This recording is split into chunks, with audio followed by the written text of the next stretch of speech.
let's bring in the former U.S.-Nigeria Parliamentary Relations Chairman, Ehiozuwa. Agbonayinma, good to see you, and thanks for your time. Thank you for having me. You know, I caught you there nodding your head when Adefemi said some Nigerians had hard Trump supporters. It looks like, Fester, you are one. Let us in on how this victory of Donald Trump was received by you and some of your members. Well, thank you, and thank you to our viewers out there. And then a big congratulations to all Nigerians, Americans, that were eligible to cast their vote for Donald J. Trump. Today, having been re-elected as the 47th President of the United States of America, people will be wondering why some of us that are Nigerians that have lived there have been able to, do well, been able to participate in the democratic doctrine. You begin to wonder why. The simple reason is this: we have been fooled for too long. I take you back. Many years ago, former President Obama was President of the United States of America. He never visited Nigeria one day. After he left office, he never visited Nigeria. Biden is about to be out of office, never visited Nigeria. Kamala Harris, never. But when they are looking for vote, they always come to us. When Obama came out to speak to African Nigerians, and I said, no, we are smarter and wiser. You only need us when you want us to come to your own terms. But you have nothing, because I'm a Nigerian before I became an American. I'm a Nigerian American, but first of all, I'm an Edo man before a Nigerian before American. So I must think about Nigeria as a country, as my people. And a man that does not have any concern. When Nigeria was looking, when we had the seriousness of the Boko Haram insurgency, the kidnapping, killing innocent people in the northern part of Nigeria, even across the country, Nigeria was trying to purchase arms from the United States. There's what we call the Lee-Hay Law at the United States Congress. Yeah, the Lee-Hay Law, yeah. I could remember how many times I visited the U.S., had several meetings with the Congress, the Foreign Affairs. Thank God, the former Speaker, Dogara, who was very supportive. And the government then, Nigerian government, did everything to, purchase arms from the United States. They refused. It was only Donald Trump during his tenure that Nigeria was able to gain an access, while Donald Trump gave at least an approval for Nigeria to be able to acquire, to purchase the 12 Tucano, which of course you are privileged to help to succumb, to put some preventive measure in combating the menace of Boko Haram. If I may come in here, let me come in here, yes. Please. Sorry, because we don't have that much time. Now, there's a narrative out there that, Donald Trump's stance on immigration might not serve Nigerians and other immigrants well.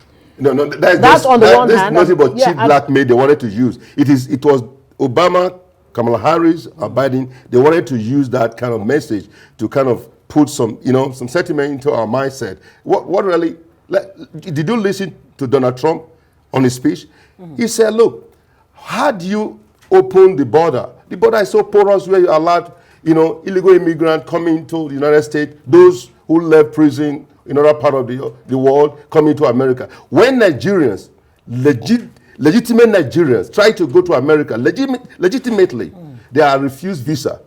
People who have done well in Nigeria cannot even access the U.S. embassy here.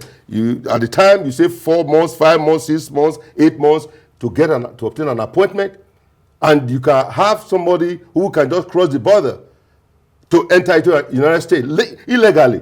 And Trump is saying that he's going to stop that. You have the right to come into America. You can come to America legitimately.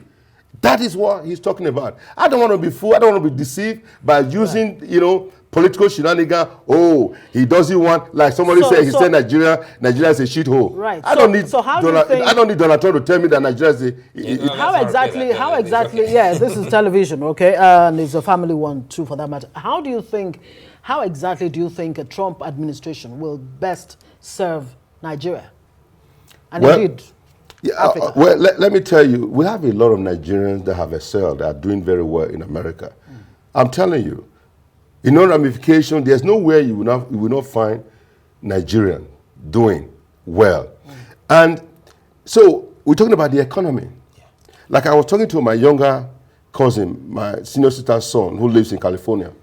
He has a company that, you know, look at, he was celebrating. Why?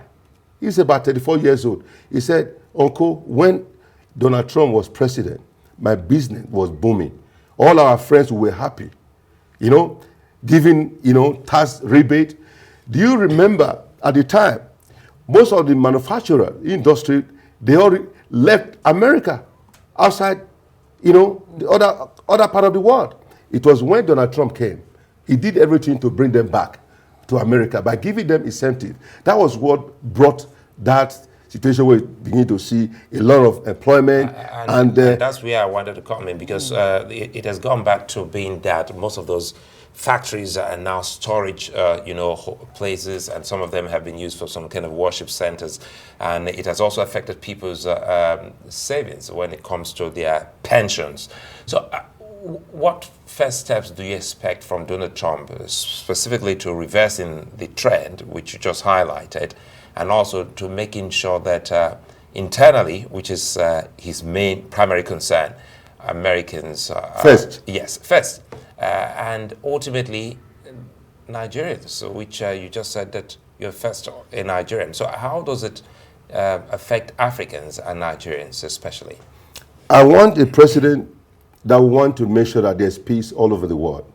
And when there's an issue like in Nigeria that can come to Nigerians' aid, you know, like I said before, at the time, Nigeria couldn't, you know, access any weapon. And how do you fight insurgency without having the tools to combat the menace? So I'm looking for somebody, and I've had the opportunity to have a one-on-one with Mr. President Donald Trump many years ago. So people say that he's a racist. He's not. You know, you don't just give a dog a bad name. This guy is a human being. Do you know what made him to win this election? The Evangelical, you know, Council of the United States. I must congratulate, you know, Pastor Paul White. The clergymen, the pastors, Pentecostals, Anglican, Baptists, they all came together because I have always been a Democrat. I've been voting for Democrats since 1987. But do you know what? I said, you know what? Something is wrong here. Where 5-year-old children are being taught in school immorality, that you don't need your parents' consent to change you from male to female, female to male. That is immorality. And that is not what we want. We want a country that will carry everybody along, that will bring peace, succor, and the economy to change the narrative. Not this. America is so divided today. And when America is divided in such a way, it's definitely going to affect every other country. Well, Trump actually says he will end the wars. Of course, he's going to. If Trump happened to have been the president by now, I don't think that war would have taken place. The Russia, Ukraine, and Israel, Gaza. Because do you know how much the United States taxpayer has been expended in Ukraine? And go to America today, all over the United States, you see homeless people everywhere. And this is, you say, charity begins at home. Donald Trump said, feast home first before feasting outside. Right. And that is the reason why a lot of Nigerians, African, Muslims, Christian, even Latino, even Mexicans, that you would have thought, no, they will not vote for Donald Trump. They all came out en masse to give Donald Trump his support. And today, he's the president-elect, and I say congratulations to him. But don't forget Nigeria, because... Right, we'll have to leave it there. Don't forget Nigeria is a good place to live it, but it's instructive too that Nigerian leaders should not forget Nigerians. Agbonayinma Ehiozuwa is former chairman, U.S.-Nigeria Parliamentary Relations. Thank you for joining us. Thank you for having me.